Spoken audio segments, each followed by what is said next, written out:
Hello, today we are going to talk about another ancient civilization, and that is ancient Rome. When we talk about ancient Rome, there's a couple different ways that we talk about the start of the civilization. One is the mythical account, which is that twin brothers, Romulus and Remus, born of a god and a mortal woman, twin brothers, had decided when they grew up that they wanted to create a city and rule it. So they created a contest to compete for who would be the king. When it became clear that Remus was going to be the winner, Romulus got very upset and killed his brother and then became the king. Romulus, Rome. You can see how they're very similar and where the name comes from. And that was in 753 BCE. However, when historians talk about it, we think about how about 1000 BCE, a tiny village along the Tiber River was created as the beginning of ancient Rome.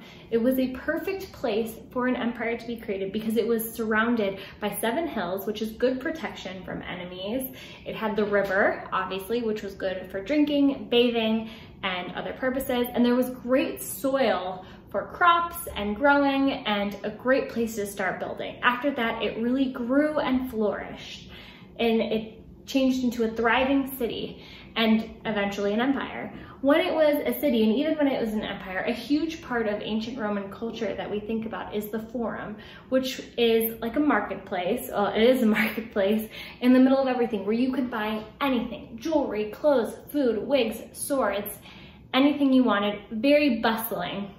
Lots of people there in a very central open space. A lot of how we think about marketplaces kind of came from this forum idea. Ancient Rome was a very social place, so the people were very interactive with each other. They liked having lavish and big dinner parties, they liked getting together, they liked going to bathhouses, which, yes, ancient Greece did have bathhouses, but not to the extent that ancient Rome had them. They were beautiful, they were beautifully decorated and built. People would go to see friends, to see business partners. They were a great place for people to get together and talk, sometimes formally and sometimes informally. Also, food was generally a big part of their culture. So a lot of movies that we see about ancient Rome or books will mention the different food, and you might see pictures or clips of people lying down and eating, hanging the food over them. And that's because they did like to eat a lot and they liked to be relaxed while they were eating. Some of the things that they left for us, their legacies, is the idea of the Roman Republic, which is also somewhat similar to parts of our government here in the United States, but very similar to governments in other countries.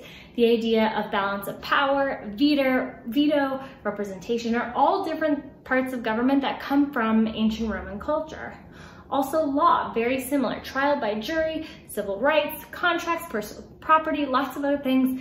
Once again, things that came from ancient Rome that we still use today. In architecture, they were very influenced by ancient Greek architecture, and so it's very similar. So a lot of our government buildings are also very in the style of Roman architecture, so there's a lot of crossover between the two cultures. And the idea of Christianity. So Rome is the home of the Catholic Church, and it really spread after the ancient Roman era. Other things that they kind of created and we still use are the idea of straight roads, central heating, concrete, and aqueducts, which is the way that the Romans figured out how to spread water via bridge to different homes and different cities and towns so that everyone would be able to have access to water. Some fun facts about Romans. Roman numerals. Now these are the types of enumeration that Romans created, that they used, and we actually still use. Now we don't use it in math class often. You may learn it, but we're not using it for adding and subtracting, but you will see it on a lot of older buildings. Sometimes they might say the year that they were established in Roman numerals, but the most common place that we see it is in the Super Bowl. The Super Bowl uses Roman numerals to tell which Super Bowl number it is. Instead of saying Super Bowl 50, they would say Super Bowl L.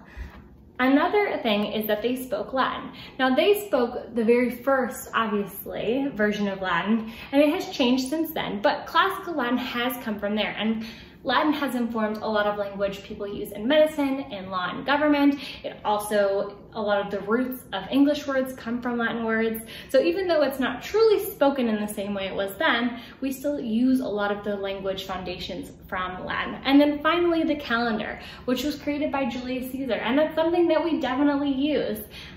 We have our 365 days a year, and we have months with names, and that came from Julius Caesar, who kind of put it all together. So, why are we learning about ancient Romans? Well, if it's not clear, a lot of what they did influenced the way that we live now. It's really important to look back at history to see why things are the way they are now and how things could be in the future. One at-home activity you could do is create a type of shield, something that some of the Romans used, specifically the gladiators and warriors. And those are the people who would fight in the wars, and the gladiators often did fighting for entertainment purposes. Now, Romans had many different types of shields, but one in particular that they would use are long and rectangular shaped, and the way they would hold them when they were kind of standing in a formation is so that there would be a shield on all sides of the formation covering overhead and the sides, so it almost looked like if you were flying on top that it was a turtle shell full of shields. And you can make your own. If you have a leftover cereal box or pizza box or cardboard box or even just a piece of paper, cut it into a rectangular shape and decorate it into your own shield. Often their shields use red and gold, but you can make yours look however you want. Thanks for watching.